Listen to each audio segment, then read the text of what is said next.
విధంగా అవకాశం కల్పించినటువంటి సందర్భాన్ని మనందరం గుర్తుపెట్టుకోవాలి.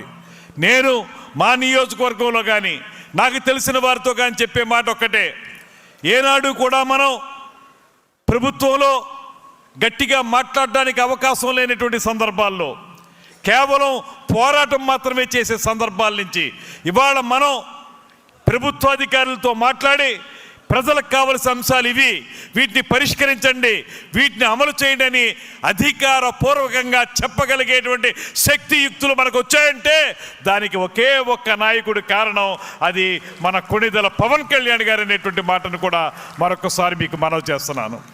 అందుకే మీ అందరికీ మనం పదవి తీసుకున్నాం, నామినేటెడ్ పదవి పొందాం.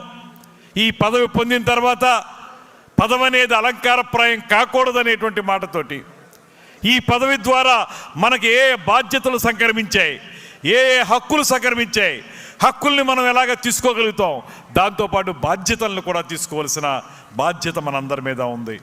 ఆ బాధ్యత ఏంటంటే మన నాయకుడు మనకు నేర్పింది ప్రజలకి అవసరమైన కార్యక్రమాలను చేపట్టడంలో మన వంతు కర్తవ్యాన్ని మనం నిర్వహించాలనేటువంటి మాట. అందులో భాగంగానే ఇవాళ పదవిలో ఉన్నటువంటి ప్రతి ఒక్కరూ కూడా తమ తమ ప్రాంతాల్లో క్షేత్రస్థాయిలో ఏ రకమైన సమస్యలు ఉన్నాయో ఆ సమస్యల్ని పరిష్కరించడానికి ఏ విధమైనటువంటి కార్యాచరణతోటి ముందుకు వెళ్ళాలో ఆ అంశాలని మనకి దిశానిర్దేశం చేయటానికే ఈ కార్యక్రమాన్ని శ్రీ పవన్ కళ్యాణ్ గారు ఏర్పాటు చేశారనేటువంటి మాటని మీ అందరికీ మనవి చేస్తున్నాను. దీన్ని మనం ముందుకు తీసుకెళదాం.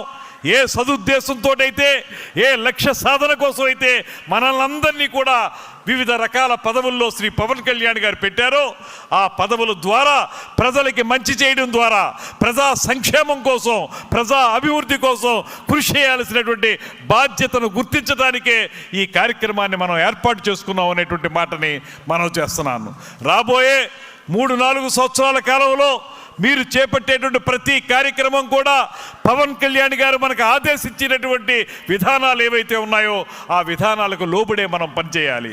ఆయన చెప్పినటువంటి మౌలిక సూత్రాలు కానివ్వండి, పార్టీ పెట్టినప్పుడు ఆయన ఆలోచించినటువంటి విధానాలు కానివ్వండి, వీటన్నిటినీ కూడా నిరంతరం మనం అధ్యయనం చేస్తూ ఆకలింపు చేసుకుంటూ వాటిని క్షేత్రస్థాయిలోకి తర్జుమా చేసుకుంటూ అమలు చేసుకుంటూ ప్రజలందరి మనసుల్లో కూడా చిరస్థాయిగా నిలిచిపోయే విధంగా మనందరం కూడా ఎదగాలనేటువంటి మాట కోసమే ఇవాళ ఈ కార్యక్రమాన్ని మనం ఏర్పాటు చేసుకున్నాం.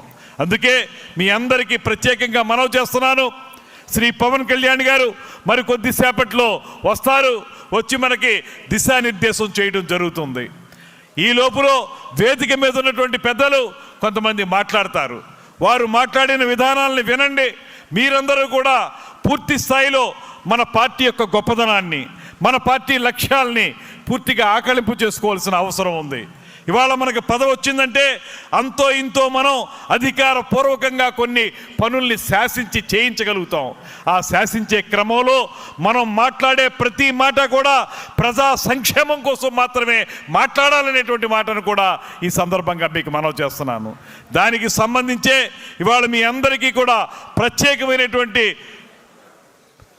మీ అందరికీ అభినందనలు తెలియజేస్తూ, మన డిప్యూటీ సీఎం గారు వచ్చిన తర్వాత వారు మాట్లాడే ముందు కొంతమంది పెద్దలు మాట్లాడతారు. వారందరికీ కూడా చిన్న సూచన, ఇవాళ మనకి ఈ కార్యక్రమం కేవలం మనందరం కూడా మన కర్తవ్యాలని, మన బాధ్యతల్ని ఏ రకంగా స్వీకరించాలి, ఏ రకంగా మనం వాటిని అమలు చేయాలన్న దాని గురించి పెట్టిన సమావేశం కనుక శ్రీ పవన్ కళ్యాణ్ గారు వచ్చిన తర్వాత వారు మన పార్టీ విషయాల మీద కానీ ఇతరత్ర ప్రజా సంక్షేమ విషయాల మీద కానీ మనందరి చేత కూడా ప్రమాణం చేయిస్తారు. ఆ ప్రమాణాన్ని మనం మనఃపూర్తిగా దేవుడు సాక్షిగా వాటిని ప్రమాణం చేసి వాటిని రాబోయే రోజుల్లో అమలు చేయడానికి కృషి చేయాలనేటువంటి మాటని మరొకసారి తెలియజేసుకుంటూ, ఇవాళ ఎవరైతే ఈ వేదిక మీద మాట్లాడబోతున్నారో వారందరికీ 2-3 సూచనలు చేస్తాం.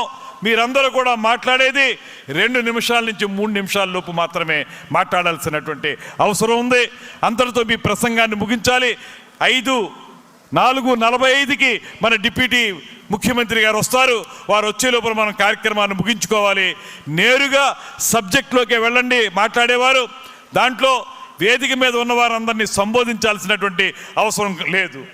గత ప్రభుత్వంలో నాయకుడిగా కానీ కార్యకర్తగా కానీ మనం చేసినటువంటి పోరాటాలు కానీ మనం చేసినటువంటి ప్రజా ఉద్యమాలు కానీ ఏ రకంగా మనం చేసాం, ఏ రకంగా సమస్యల్ని పరిష్కరించడానికి కృషి చేసామనేటువంటి మాటని కొద్దిగా క్లుప్తంగా తెలియజేయండి. దాంతోపాటు పార్టీ కార్యక్రమాలని ఏ విధంగా ముందుకు తీసుకెళ్లాలనుకుంటున్నారు. గతంలో కార్యకర్తగా ఉన్నాం, నాయకుడిగా ఉన్నాం, ఇప్పుడు ఒక పదవీ బాధ్యతతో ఉన్నాం గనక ఒక పదవీ బాధ్యత స్వీకరించిన మనం ఏ రకంగా పార్టీ కార్యక్రమాలని విధానాలని ప్రజల్లోకి తీసుకెళ్లాలనేటువంటి మాటను కూడా మీరు ఆ మాట్లాడే దాంట్లో చెప్పండి. అదేవిధంగా ఈ మొత్తం ఏవైతే మనం పాయింట్స్ అనుకుంటున్నామో ఈ పాయింట్స్ యొక్క ఫ్రేమ్వర్క్ ఏదైతే ఉంటుందో దాంట్లోనే మనం ప్రసంగించాలి. అంతకుమించి ప్రసంగించద్దనేటువంటి మాటని సవినయంగా మనవి చేసుకుంటూ ప్రతి ఒక్కరూ కూడా 2-3 నిమిషాలు మాత్రమే మాట్లాడాల్సిందిగా అందరినీ కోరుకుంటూ ముందుగా పెద్దలు మాజీ పార్లమెంటు సభ్యులు ప్రస్తుత శాసనసభ్యులు శ్రీ కొనతాల రామకృష్ణ గారిని మాట్లాడాల్సిందిగా కోరుతున్నాను.